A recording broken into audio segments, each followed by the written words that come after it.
Bien, chers téléspectateurs de Wafrica TV, bonjour et bienvenue dans cet entretien avec le professeur Chanda sur la question, disons-le, des troisièmes mandats. Même si le prétexte aujourd'hui c'est Macky Sall, avec le dernier recul qu'il a opéré en début de semaine par rapport à ce troisième mandat dont le peuple sénégalais s'en offusquait. Bonjour professeur Chanda. Bonjour. Professeur Chanda, finalement, je peux commencer l'entretien comme ça. Macky Sall décide de ne pas briguer un troisième mandat. Est-ce qu'on peut penser, comme il le dit, que c'est libre choix à lui, c'est son choix personnel, ou alors est-ce que c'est la victoire du peuple sénégalais? Alors, je pense que nous nous sommes déjà entretenus sur le sujet. Oui.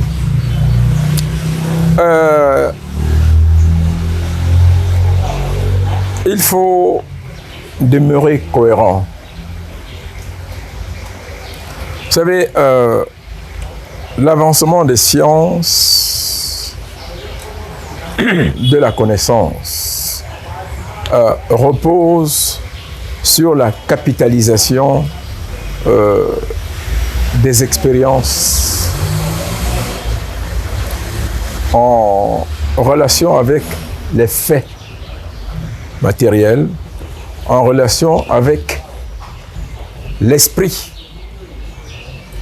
des acteurs qui concourent à construire, à formater, à formaliser le cheminement de l'universalité de la pensée. Ce qui me semble important à retenir dans ce qui est arrivé au Sénégal, dans l'événement sénégalais, l'événement politique sénégalais, c'est la constance du comportement des acteurs.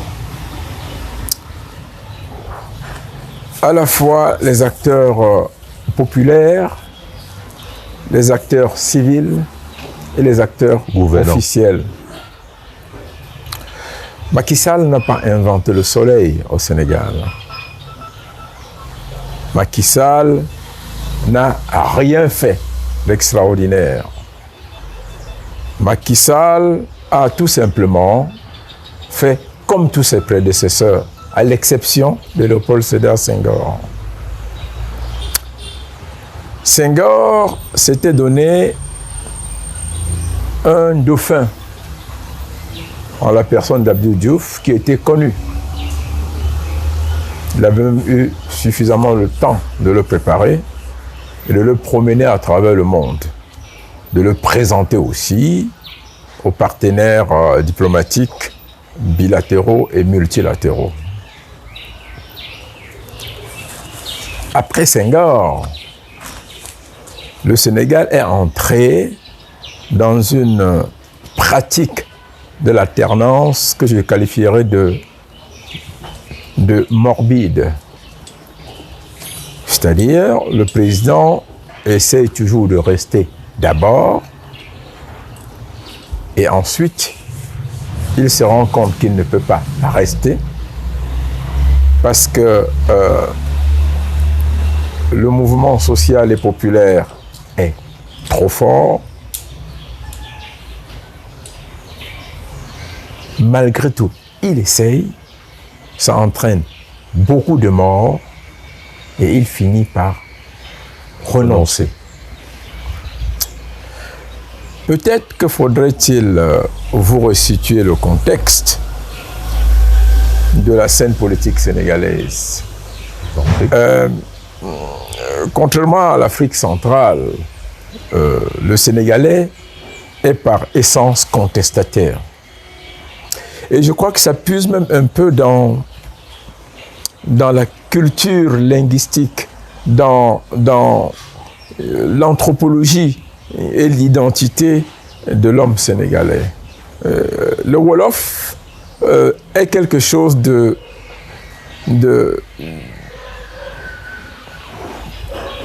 de fracasser. Quand vous parlez le Wolof, si je vous dis quelques mots, quand on dit par exemple bonjour, vous avez le sentiment que c'est immédiatement haché. Nangadef, comment ça va? Nangadef. Et la réponse Mangifire, ça dit ça va. Vous prenez le style musical sénégalais, le balas. Vous avez le sentiment qu'on a pris des bouts de fer, des casséroles, et on tape dessus. Et les hommes et les femmes dansent exactement de la même manière. On sautille, on soulève les pagnes, on s'agite, on monte au plafond, on descend. Ouais, c'est ça.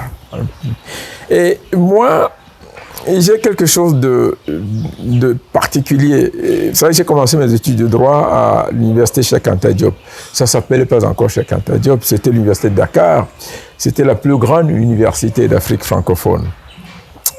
Il y avait environ 37 nationalités à Dakar et à côté de Dakar, il n'y avait pour comparaison d'ailleurs que le Makerere qui était en Ouganda.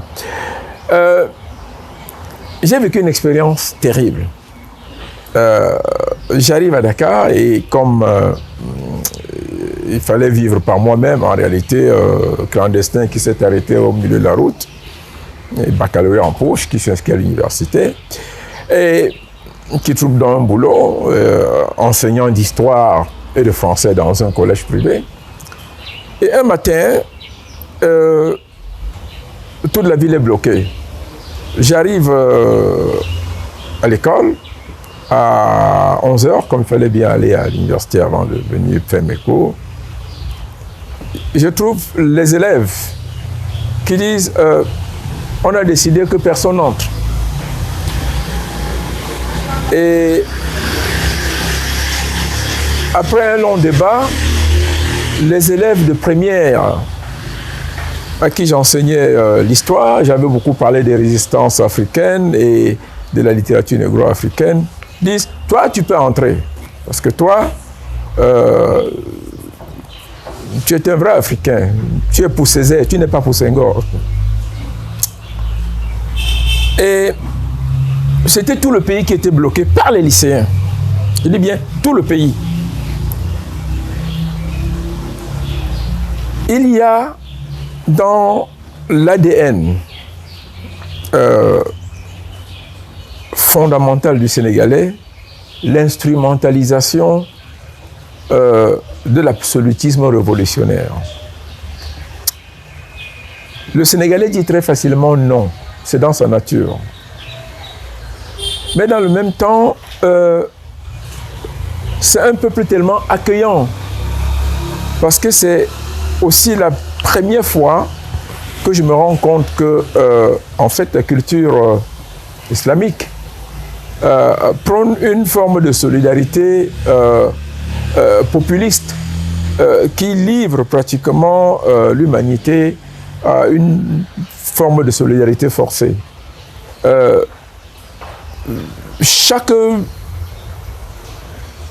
samedi et chaque dimanche, vous pouvez vous promener dans tout le Sénégal, je dis bien tout le Sénégal, vous verrez des fêtes, des baptêmes ou à l'occasion de quelque chose, et vous pouvez simplement entrer, vous asseoir et commencer à manger. Et je me suis rendu compte que c'est, en fait, l'islam enseigne cela, en réalité.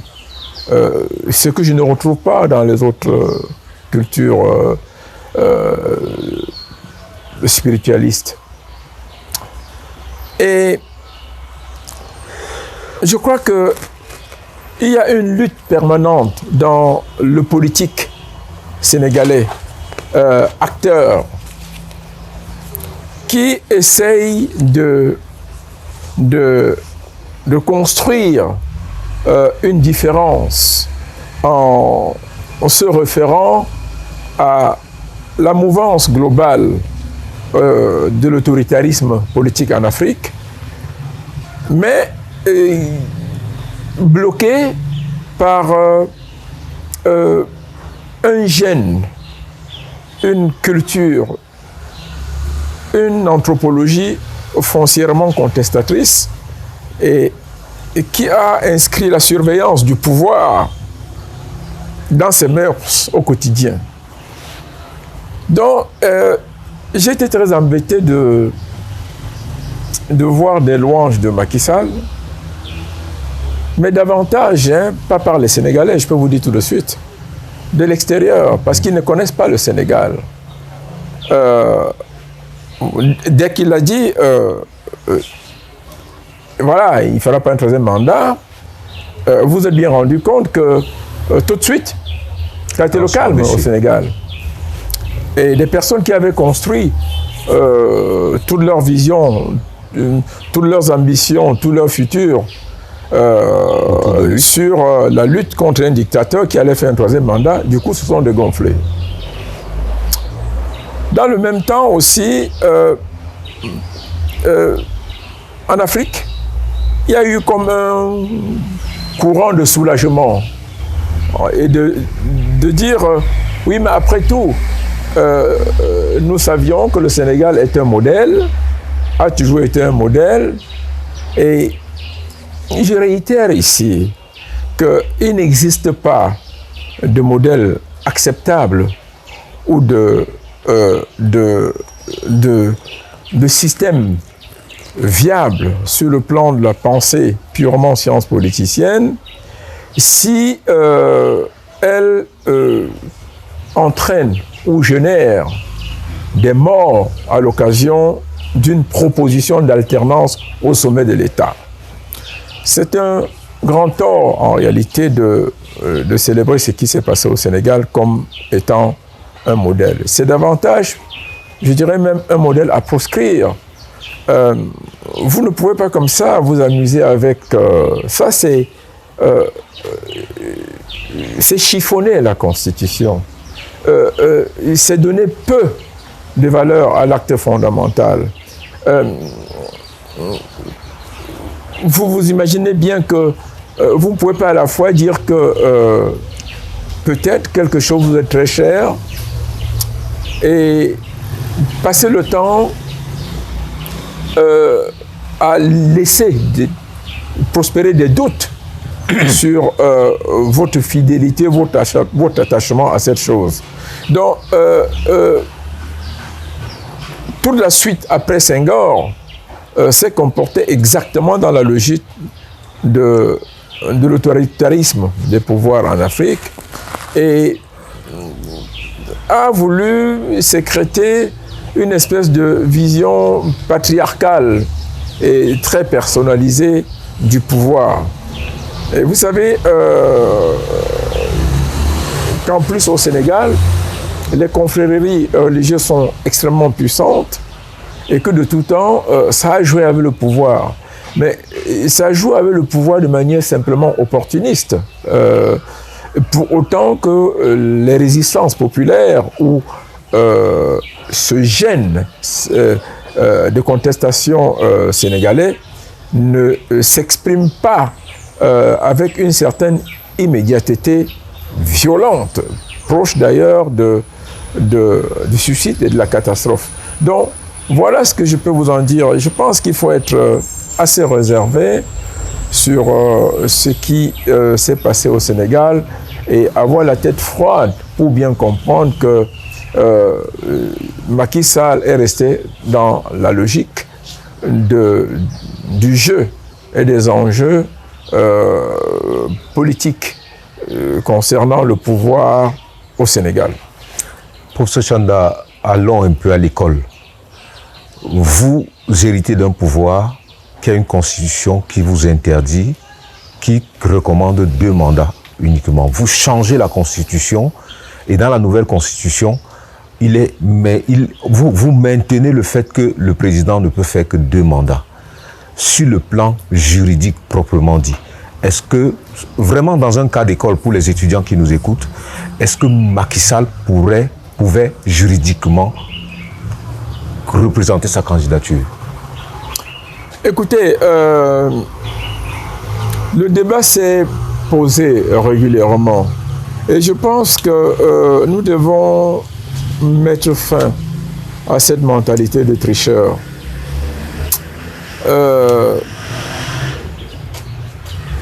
c'est la situation qu'on a vécue en Côte d'Ivoire et qu'on vit en ce moment au Gabon, vous le savez bien, qu'on a même vécu au Togo, qu'on a vécu un peu partout.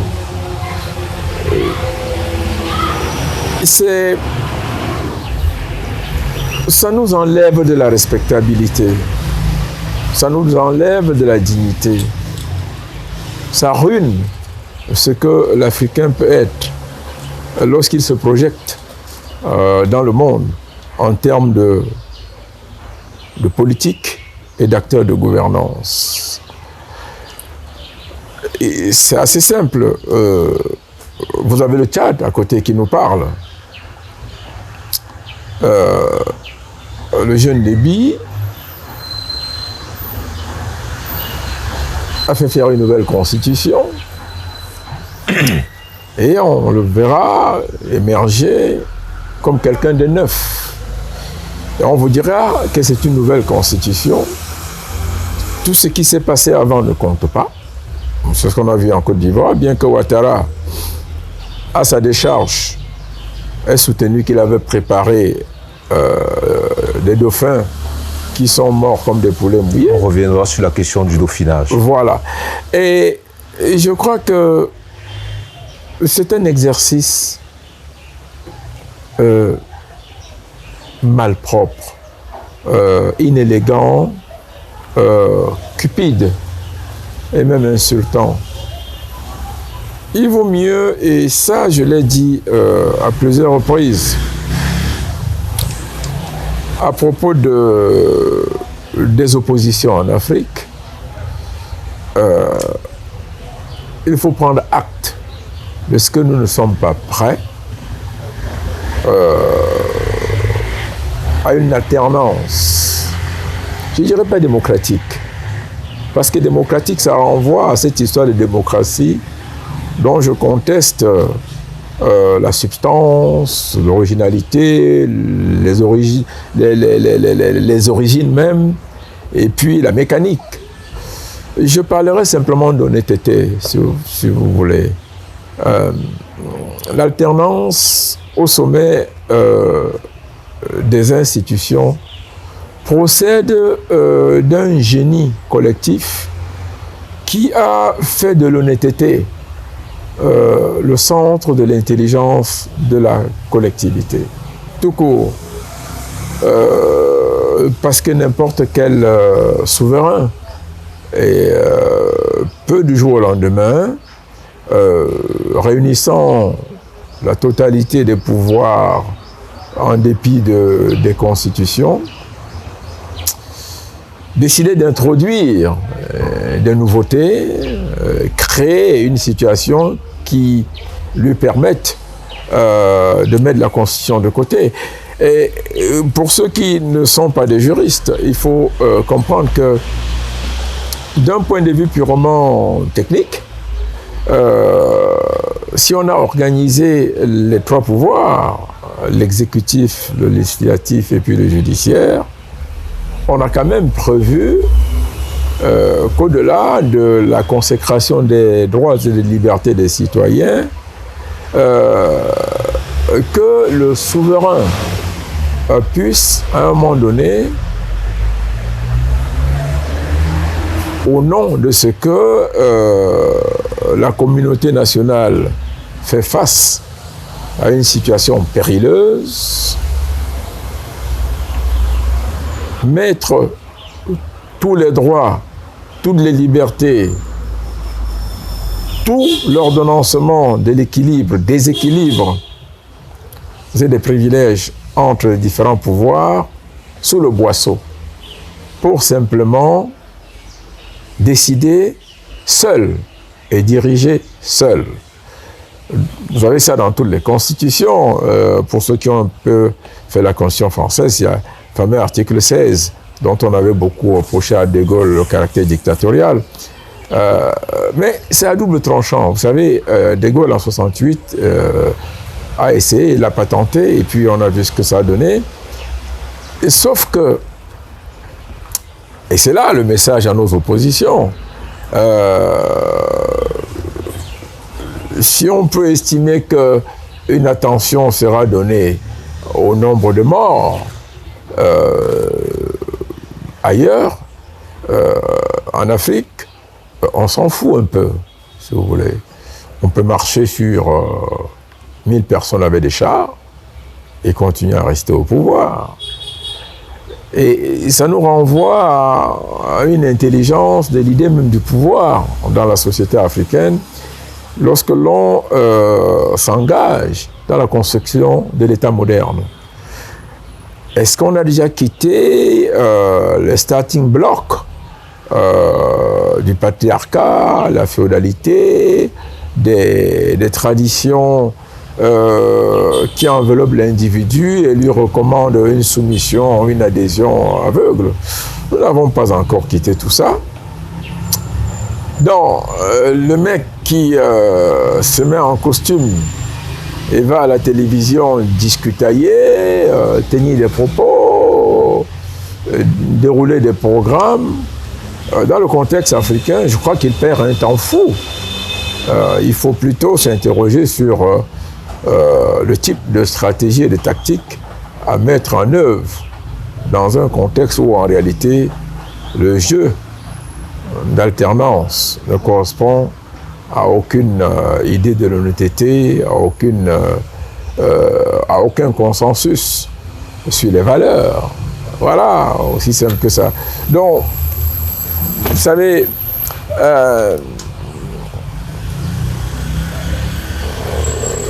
notre frère Macky Sall n'avait pas beaucoup de choix, si vous voulez, dans le contexte sénégalais. Vous avez vu ce que Abdoulaye Wade avait tenté et ça n'avait pas marché. Donc, il y a quand même un passé avant un présent. Et le passé l'a beaucoup instruit dans sa démarche. Vous savez que Wade avait voulu changer la Constitution pour créer un poste de vice-président où serait nommé son fils. Et voilà. Et puis, il allait, avant la fin du mandat, se déclarer empêché d'une manière ou d'une autre. Et son fils, gérant les affaires courantes, aurait été bien placé pour être élu cette fois-ci président de la République sans aucune contestation. Voilà. Donc, il faut savoir raison garder et avoir une vue pragmatique du contexte dans lequel on se trouve. C'est extrêmement important. Professeur Chanda, les États-Unis sont grands par Roosevelt, par Lincoln. La Chine, c'est Mao. La France, c'est De Gaulle. Est-ce qu'il manque en Afrique des hommes capables de fabriquer de vraies institutions pour que le pouvoir s'autorégule?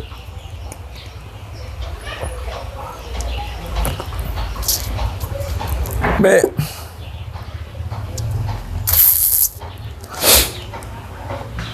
je crois que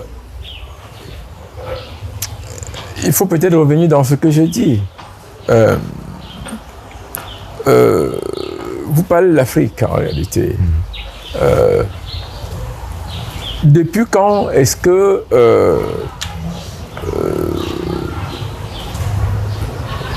ne serait-ce que d'un point de vue communicationnel, on arrive à joindre les villages entre eux, joindre les villes entre eux, avoir une administration d'agents entièrement africanisés, avoir des centres, des instituts, des structures de formation avec un personnel entièrement africain. Je crois qu'il ne faut pas se tromper. Une nation, c'est d'abord une histoire. L'histoire est faite d'un grand nombre de complexités et qui comprennent à la fois la culture, les blessures, les ambitions, les succès. Ce que vous et moi, nous avons comme entretien en réalité, n'a que très peu de portée par rapport à la masse globale des Africains, dont la plupart manquent de tout, de l'eau potable, de l'électricité, même à manger. Il ne faut pas qu'on se leurre. J'entends beaucoup parler du continent comme berceau de l'humanité, l'Eldorado de l'avenir, le continent le plus riche, ainsi de suite. Mais ça, c'est un discours d'intellectuels d'une petite poignée d'individus qui ne savent pas ce qu'on vit à l'est du Congo, qui ne savent pas ce qu'on vit à l'extrême nord du Cameroun, qui n'ont aucune idée en réalité des profondeurs de l'Éthiopie, qui à la limite ne savent même pas ce que les gens vivent au Darfour. J'ai une étudiante qui a fait un mémoire, un excellent mémoire, sur la malnutrition et la famine.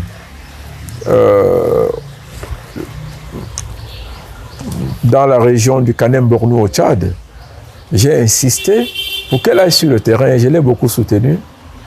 Elle est tchadienne, mais elle n'imaginait pas que ça existait. Elle a passé 3 mois auprès des populations là-bas, elle est revenue en larmes. Et j'ai gardé un contact avec elle au téléphone régulièrement par WhatsApp. Ce qu'elle me disait était terrible, elle n'avait même plus envie de revenir. Elle m'a dit, elle a honte. Parce que ce qu'elle fait à l'école n'a aucun rapport avec ce qu'il y a sur le terrain. Elle m'a dit, ce que je vois, professeur, c'est... J'ai beaucoup pitié des Tchadiens. Et elle m'a dit, si toute l'Afrique est comme ça, vraiment, nous ne devons même plus faire des débats. Il faut qu'on rentre tous dans les champs et au village et qu'on commence par là pour reconstruire nos pays. Ça, c'est une étudiante qui a 26 ans, qui faisait un mémoire de Master 2 en relations internationales. Et ça, c'est assez grave. Parce que elle découvre que tout le discours, tout le tapage sur l'action humanitaire, les institutions humanitaires, les institutions publiques, ainsi de suite, ne colle à aucune réalité de terrain. Et que le peuple réel, la situation réelle de ce peuple, est à des années-lumière de tout ce qui est orchestré dans les centres de pouvoir dans la capitale.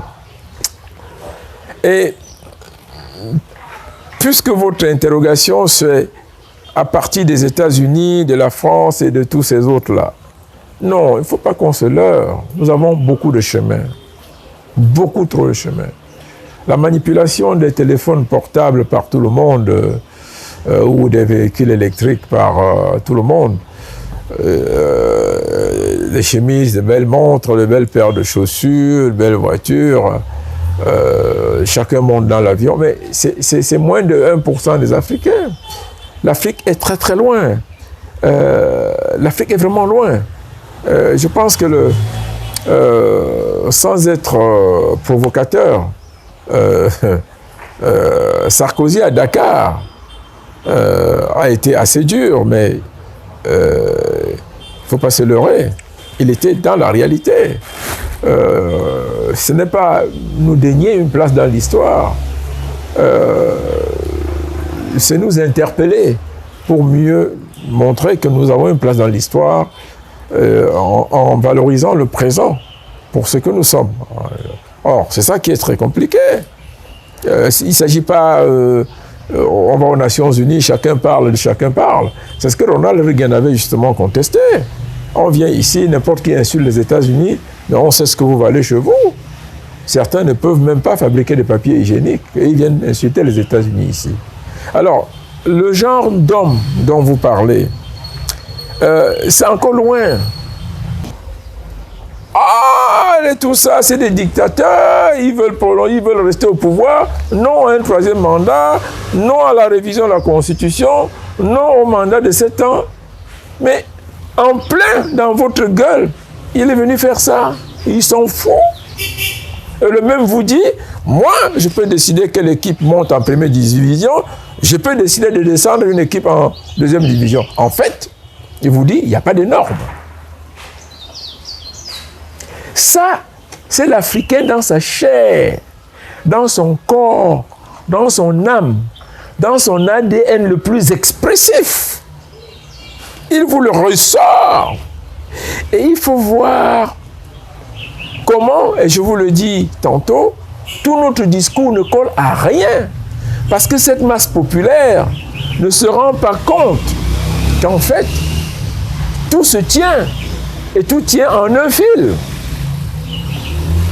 Vous voulez me prendre des mains, 4 heures le matin, Sanda Tomé, on lui a cassé la gueule à la sortie d'une boîte de nuit, à 4 heures le matin, mais voilà votre modèle d'intellectuel qui enseigne dans les universités. Et puis, on va passer le pont dessus et on continue. Sanda Tomé le modèle. Mais c'est une catastrophe. Et là, alors, j'en ai fini. Oui, professeur. C'est pour vous dire, non. Les peuples ont les dirigeants qu'ils méritent. Et il faut laisser à l'histoire le temps de construire suffisamment de valeurs, suffisamment d'opportunités, suffisamment de raisons, suffisamment de preuves pour créer le genre d'apôtre, le genre de messie que vous souhaitez, dont vous rêvez. Parle de De Gaulle, il y a tout un contexte, il y a la guerre, c'est un grand chef de guerre qui a démontré, qui a fait ses preuves dans la résistance et tout. À votre décharge, à notre décharge, ceux qui ont essayé, ceux qui ont voulu se positionner dans cette logique ont été liquidés. Les Ruben Oumniobé, les Thomas Sankara, les Ernest Ouandjé, les Eduardo Monlan, ainsi de suite, les Admika Cabral. On peut continuer à citer les Murtala Mohamed au Nigeria, mais rien ne vous dit, c'est ça le problème, rien ne vous dit, rien ne vous garantit que parvenu au sommet, au seuil de l'expression de la totalité du pouvoir, de l'incarnation de la légitimité populaire, de la magnificence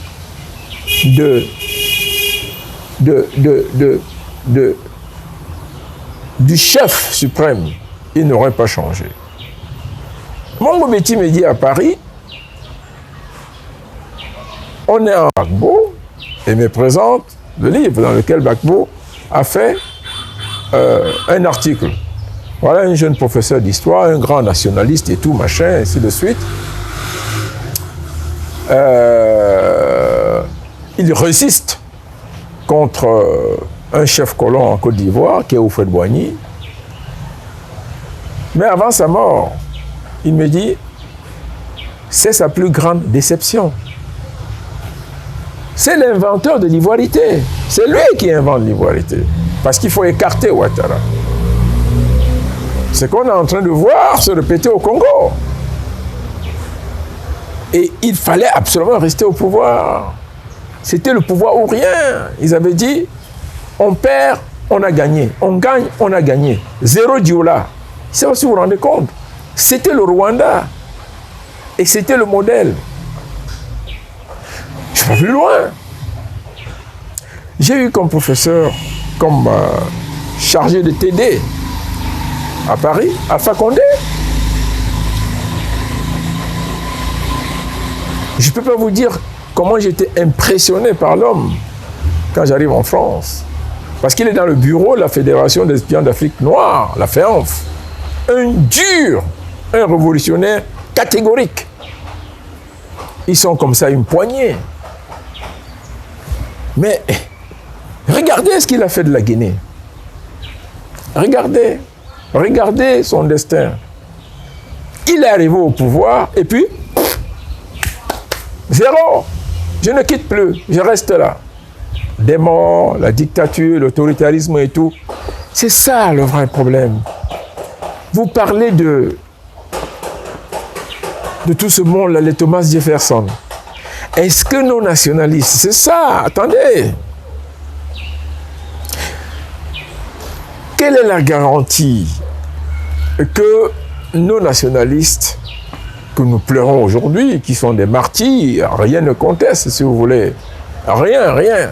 Sans compter ceux comme les Rudolf de la Mangabel, qui n'ont même assumé aucun pouvoir, mais qui sont morts parce qu'ils défendaient l'intégrité, la dignité de l'homme noir, la terre de l'homme noir.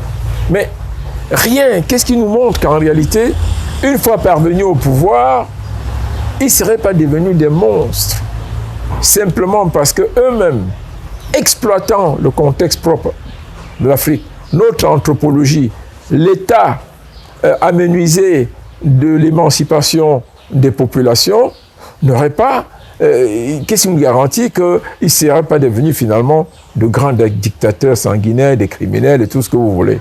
C'est pour ça que j'ai toutes ces réserves-là et je me dis, notre chemin est long et peut-être qu'il ne faudrait pas faire des comparaisons. Pour ça, peut-être justement, c'est la question des comparaisons, des institutions que nous copions ailleurs, que nous voulons transposer chez nous qui posent problème, ou alors parce que quand vous parlez, nous jeunes, on a envie de s'interroger, quel est notre avenir? Est-ce qu'il ne nous manque pas de grands hommes, des hommes vertueux, des hommes capables d'être endurants, patients, capables d'instruire, d'enseigner, de porter un peuple d'une destinée, disons, lugubre vers une destinée meilleure? Est-ce qu'il ne nous manque pas de grands hommes? Moi, je ne serais pas si pessimiste. J'ai parlé du temps, le temps. Avec tout ce que cela comporte comme démarche, comme processus, comme dialectique matérialiste. Vous savez, il faut souvent se référer à la philosophie marxiste, léniniste, pour bien comprendre la mécanique du monde. Je peux vous assurer que dans 20 ans, les écrits de Mao sur la longue marche, ou encore de Lénine et Staline, la nouvelle économie politique, la grandeur de la Russie, je suis sûr que on va relire tout ça. Ou encore de Roosevelt, des gens comme Truman aux États-Unis, on va relire tout ça. De Kennedy, le flambant jeune président à 43 ans, d'Obama, qui dit quand il prête serment, je vous garantis, je ferai tout pour que l'Amérique reste et demeure la nation la plus créatrice, la plus inventive, la première des nations, la plus forte. Vous savez, tout est là-dedans, en réalité. Mais si tout est là-dedans, c'est parce que c'est dans le même temps encadré, historiquement, par des souffrances, des morts, des guerres. C'est des peuples qui ont traversé tellement de choses, qui se sont battus. C'est de la guerre et de la souffrance que naissent les génies. Les génies ne naissent pas dans l'opulence, l'aisance et les discours creux. Les grands hommes dont vous parlez, mais c'est vous et moi. C'est ceux qui naissent aujourd'hui. Nous les avons dans notre gène, en réalité. Il faut déjà pouvoir se comprendre, cristalliser ce que nous avons individuellement comme valeur et nous imposer des rôles sociaux pour avancer. Mais simplement, il faut bien comprendre que à une échelle micro, c'est insuffisant. Il faut que ce le soit à une échelle macro. Et pour que ce le soit à une échelle macro, donc globale, il faut passer par la résolution des contradictions terribles, cruelles.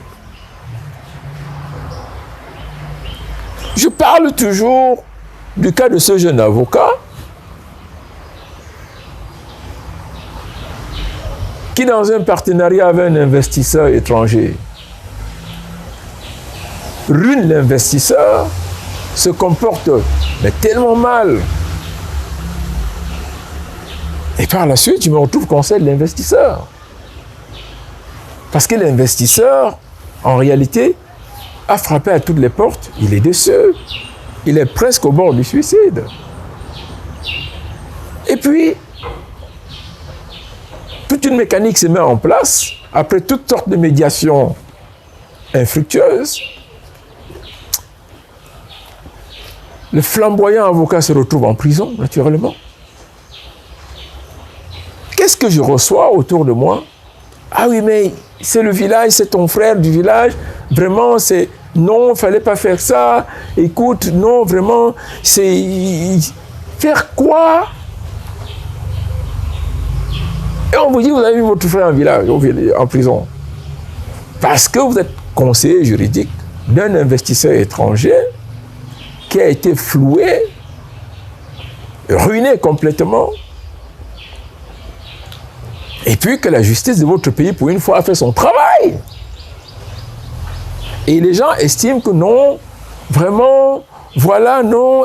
Mais non, attendez, il faut qu'on s'entende. Ça me permet de reparler de l'affaire d'Ampoulot. Je salue la sortie de quelqu'un comme l'ancien bâtonnier Mouna au Cameroun, qui presque seul a pris la parole, sans doute avec le vice-président d'un grand parti d'opposition, pour dire « Ah non, nous ne pouvons pas sacrifier la République, sacrifier la dignité du pays, nos lois, l'honnêteté de notre nation. » Je ne sais pas, pour des gens qui flouent leurs partenaires et commettent sans doute des fautes à l'étranger, posent des actes qui ne sont pas dans le sens de la loi, posent des actes qui contreviennent au bon sens et à la logique des affaires. Alors, mais créer les grands hommes, générer des grands hommes, mais ça commence là. Si votre grand-mère, votre épouse, votre fils, votre fille a fauté, dites-lui qu'elle a fauté. Nous nous amusons beaucoup avec les valeurs. Nous prenons beaucoup de liberté avec la loi, avec le patrimoine commun. Chaque fois qu'une nation se comportera de cette manière, eh bien, écoutez, c'est un peuple fini. Vous ne pouvez pas... On vous dit, il y a une pandémie, il y a un problème à travers le monde, les gens en meurent, on met des fonds à votre disposition, et du jour au lendemain, ça a été dilapidé dans les poches des individus et tout. L'État n'existe pas. Dans ce cas-là, les individus ont confisqué l'État. Vous avez des axes routiers qui ne sont pas construits. On vous dit que des budgets ont été votés depuis longtemps. Des gens meurent par cortège. Quelqu'un est responsable. Ce n'est pas l'argent qui a manqué.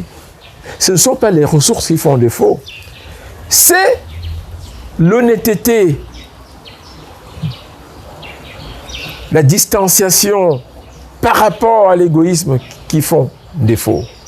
Et bâtir des grands hommes, voir émerger des individus. Vous savez, la vérité et la justice sont solitaires. Il faut commencer par accepter d'être solitaire pour être en mesure de voir émerger les grands hommes.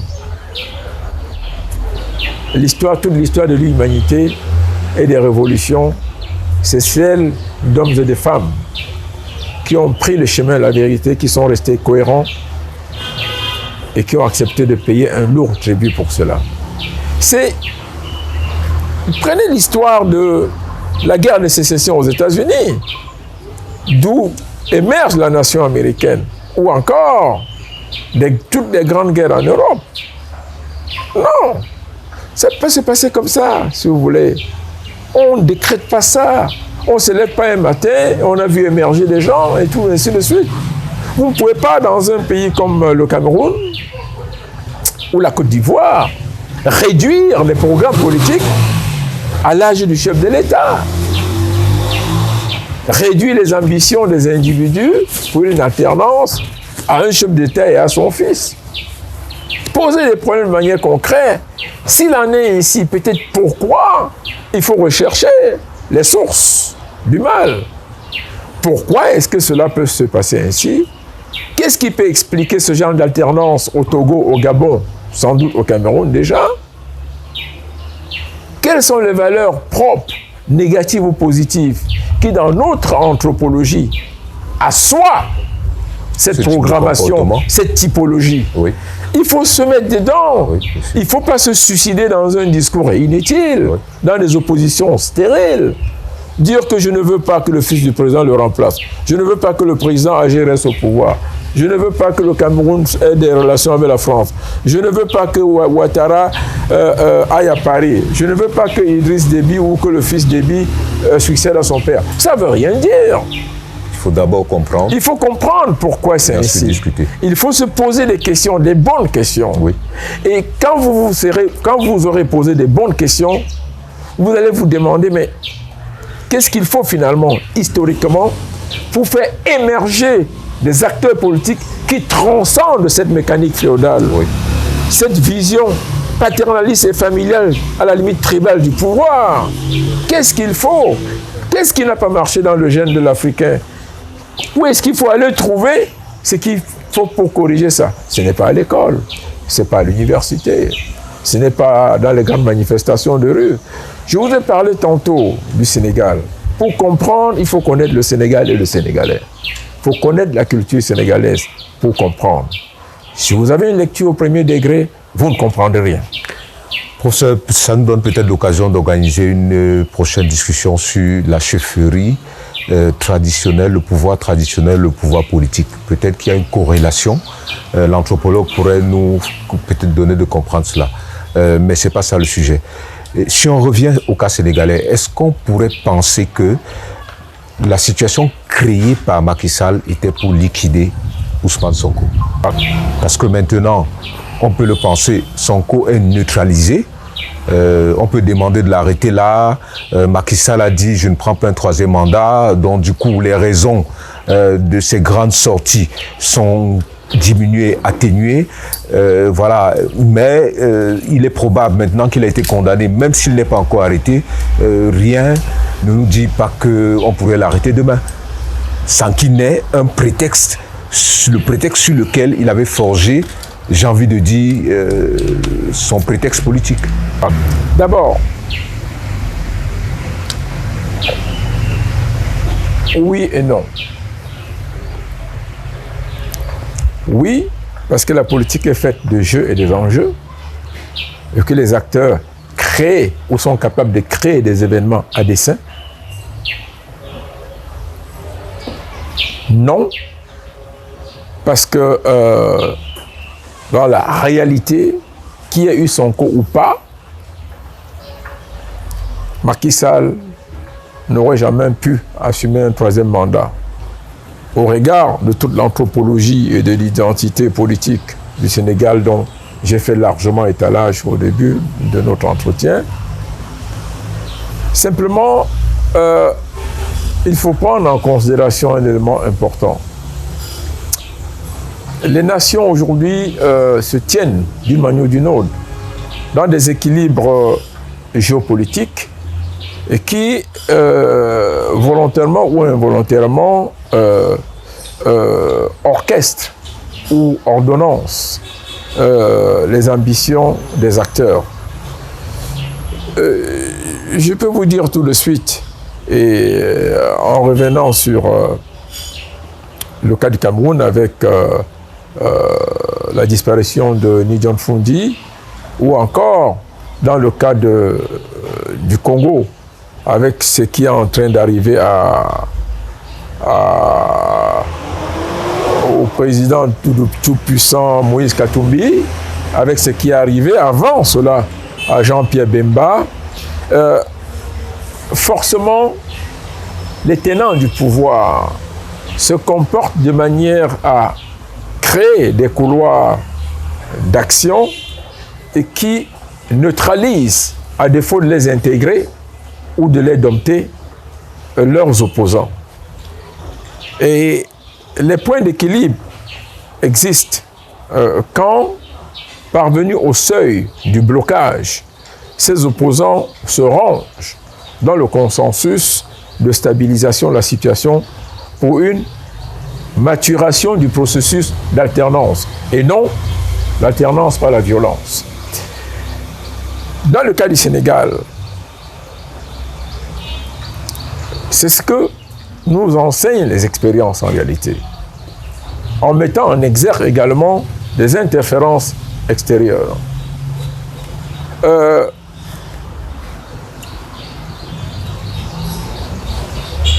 La France, à l'époque de Diouf, avait joué un rôle très important pour la stabilisation de la situation.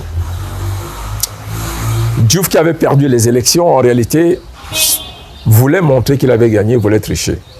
Je pense que Paris lui avait construit une retraite en or au sein de la francophonie et la promesse avait été faite. Il ne faut jamais sous-estimer en réalité les interférences extérieures. Parce que, comme j'ai dit, les nations se tiennent aujourd'hui. Et pour tout dire, je ne crois pas que Sonko était forcément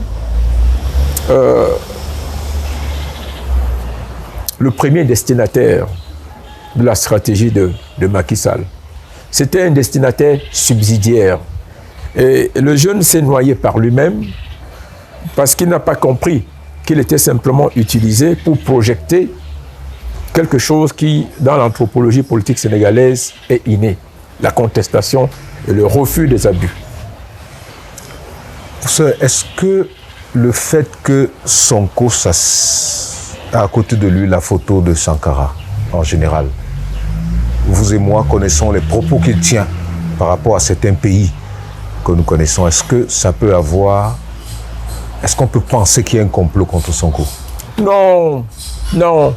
C'est se donner trop de valeur, trop de quitus, trop de qualité en réalité qu'il n'a pas. Pas du tout. Sonko est un produit du système. Si vous voulez, c'est un inspecteur des impôts. Il ne faut pas oublier ça. De Sankara, que dalle. Si vous voulez, non, pas du tout. Chacun peut manipuler les photos de Sankara, de Lumumba, de Cheikh Anta Diop. C'est ce qui est le plus courant aujourd'hui. Pour appeler comme on appelle les abeilles dans une ruche. Non, pas du tout. Je pense que non. Bien évidemment, il faut qu'on s'entende sur une chose.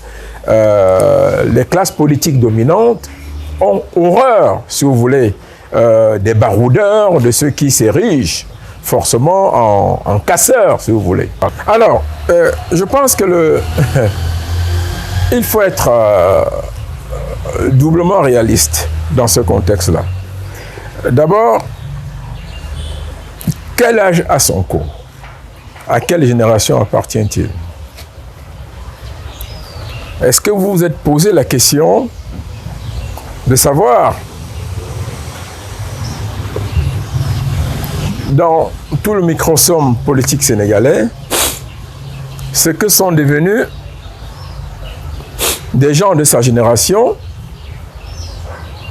qui sortent des familles, des grandes familles politiques? C'est eux qui forment les tentacules du pouvoir. Vous prenez le contexte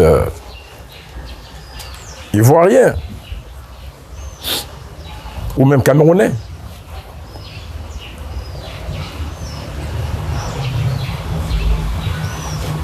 La 80% des administrateurs et des grands cadres civils, politiques et militaires sortent de grandes familles. Des gens comme vous et moi sommes des cheveux dans la soupe. Mon père n'était pas colonel, n'était pas proviseur de lycée, n'était pas inspecteur des impôts, surtout pas ministre ou au cadre de la présidence de la République. On est un cheveu dans la soupe. Dans la génération qui me suit directement, parce que nous sommes des braqueurs en réalité. Nous avons braqué le système. Nous y sommes arrivés par effraction. Parce que la construction néocoloniale encourage et fait la promotion de la pérennisation des classes. La classe politique se renouvelle, la classe politique et la classe dirigeante. Parce que c'est deux choses différentes. La classe des administrateurs, la classe de ceux qui sont purement politiques. Elle se renouvelle et se régénère à l'intérieur d'elle-même, avec très peu de chances que des braqueurs comme moi y accèdent, si vous voulez. Parce qu'on injecte une certaine peur. Il n'y a aucune certitude que nous allons maintenir les lois du système, les rapports internes et internationaux du système, avec toutes sortes de flux commerciaux, financiers et économiques. Mais professeur Chanda, c'est pour vous relancer. J'en viens, ne me relancez pas. Oui, professeur.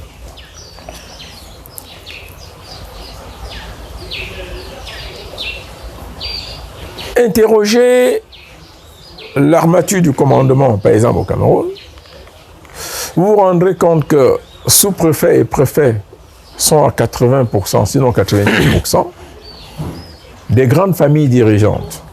Et que vous avez même des situations où vous avez à la fois un membre du gouvernement qui a un fils sous-préfet, un autre fils commissaire et peut-être même un autre proviseur de lycée ou inspecteur des douanes. Quand on parle d'un système, c'est cela. Nous ne sommes dans le système que pour l'accompagner. Et si vous posez le problème du changement du système, du changement complet du système, vous actez la probabilité de votre suicide personnel, si vous le faites frontalement. Si vous posez le problème de sa transformation tout court, il vous revient maintenant, pour être toléré, d'organiser des stratégies de conciliation, de collaboration et de coopération avec les tenants du système. D'abord, pour concrétiser l'idée d'un processus consensuel qui tiendra compte des intérêts établis, et ensuite, pour garantir votre propre survie et offrir assez d'assurance pour la survie de tous les membres du système, ou à tout le moins, pour au moins 50% du système. Vous levez au Cameroun, en Côte d'Ivoire et tout, vous dites, le président doit partir. Je ne veux pas que le fils du président soit son successeur. Une fois que vous avez fait l'inventaire des forces en présence, il faut bien vous définir et vous déterminer dans le processus historique de construction du système. Vous êtes qui dedans? Vous venez d'où? Vous représentez quoi? Quels sont vos moyens d'action? Les benskins? La rue? On n'est pas aux États-Unis, on n'est pas en France, ça ne marche pas ici. Ça a des limites. Nous parlons d'une population d'indigents vers qui l'injection de quelques maquereaux ou encore de sacs de riz ou de quelques prébendes est suffisant pour retourner complètement la conscience et les attentes. Du moment, en tout cas. Pas sur le long terme, mais du moment. Mais en attendant, vous n'avez pas ce que vous voulez. Donc, dans le cas de Sonko, au-delà du fait qu'en réalité, il émerge dans un contexte d'une anthropologie connue pour être contestataire par nature, il est inspecteur des impôts. Il a grandi dans le système, il est le produit du système. Il est jeune, certes, mais il ne peut pas être Sankara. Il n'a pas le discours de Sankara. Le Sénégal n'est pas le Burkina. Le niveau de vie et de développement du Sénégal actuel n'est pas celui dans lequel Sankara a émergé. C'est deux contextes complètement différents. Il y a une classe moyenne effectivement aisée au Sénégal. Il y a même une classe bourgeoise. Il y a une bourgeoisie religieuse. Bien que 80% de la population soit grégaire, soit encore en réalité dans une forme d'attente du bonheur. Mais ce n'est pas le même contexte. Ce n'est même pas le contexte du Mali. Sonko au pouvoir ne fait pas l'affaire des militaires au pouvoir au Mali, ni en Guinée. C'est des contextes complètement différents. L'adjonction des photos de Sankara ou de n'importe quel autre révolutionnaire dans sa projection publique ne change rien au rapport de force et à la manière dont le jeu et les enjeux politiques se décrivent et s'esquivent au Sénégal. Dernière question, professeur. Il y a quelques semaines, il y a un député français demandait, j'oublie son nom malheureusement, demandait un troisième mandat pour Macron. Est-ce un phénomène francophone ou alors le pouvoir est sucré? Non, c'est de la provocation, si vous voulez. Je crois que ça, c'est de la provocation, parce que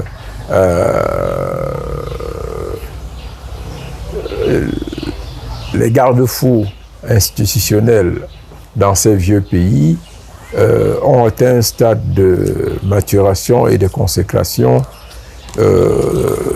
qui permettent aujourd'hui de dire que certaines choses ne sont pas possibles, si vous voulez. Même si dans le contexte des États-Unis, on a bien vu qu'une horde d'individus s'était attaquée au Capitole, au Parlement et au Sénat, c'est pas la même chose.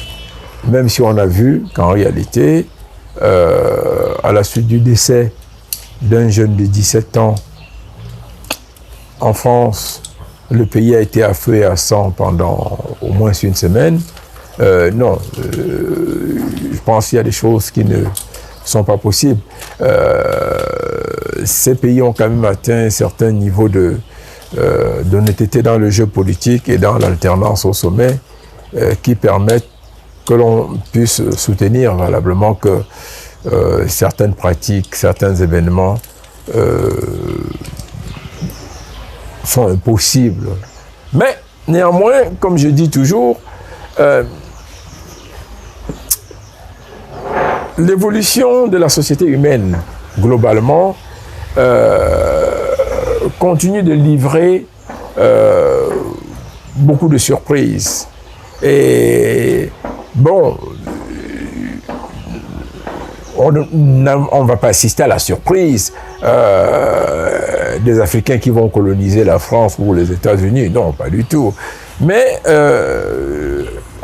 quand même, je pense qu'il faut savoir raison garder et se dire que ce qui compte davantage, c'est la dimension collective du développement de l'intelligence humaine et des attributs du bonheur humain.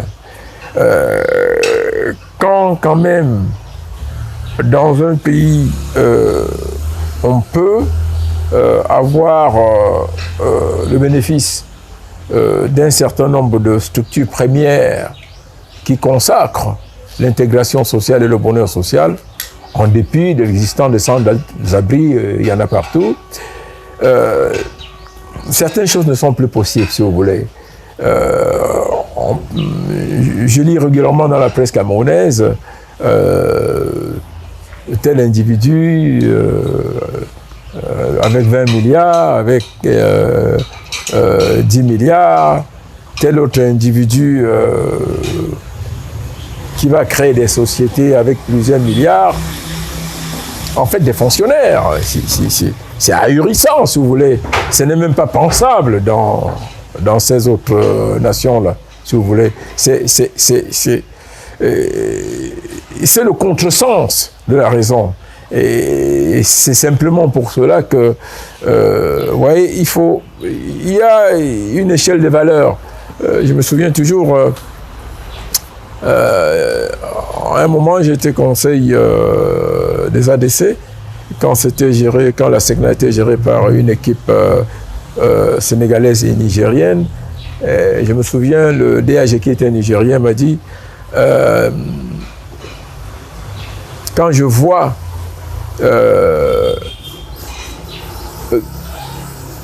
comment la corruption et les détournements de deniers publics se passent chez vous au Cameroun et que ça se décline en milliards, une telle chose, si ça arrivait au Guinée, l'État guinéen n'existerait plus.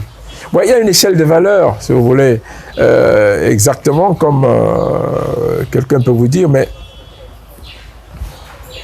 je ne peux pas comprendre que en France, on accepte l'homosexualité et qu'on refuse la polygamie, si vous voulez.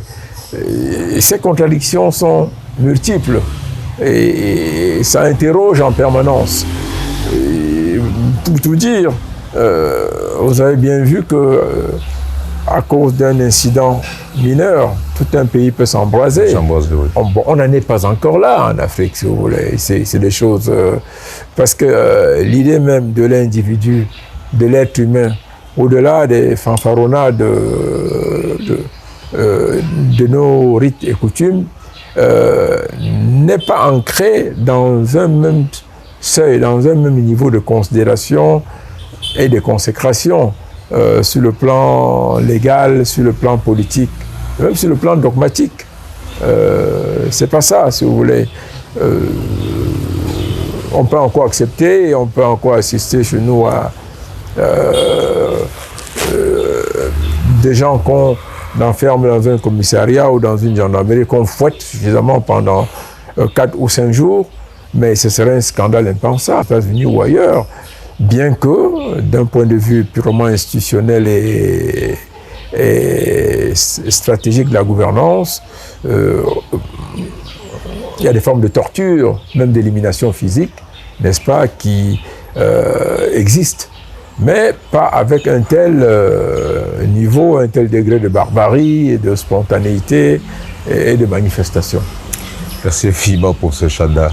Chers téléspectateurs, à la fin de cet entretien, je voudrais nous suggérer que nous travaillions notre identité politique, que nous travaillions notre force, notre courage, notre tempérance pour être ces grands hommes que nous recherchons et qui feront de l'Afrique, cette Afrique-là dont nous rêvons. Merci et à très bientôt sur Africa TV.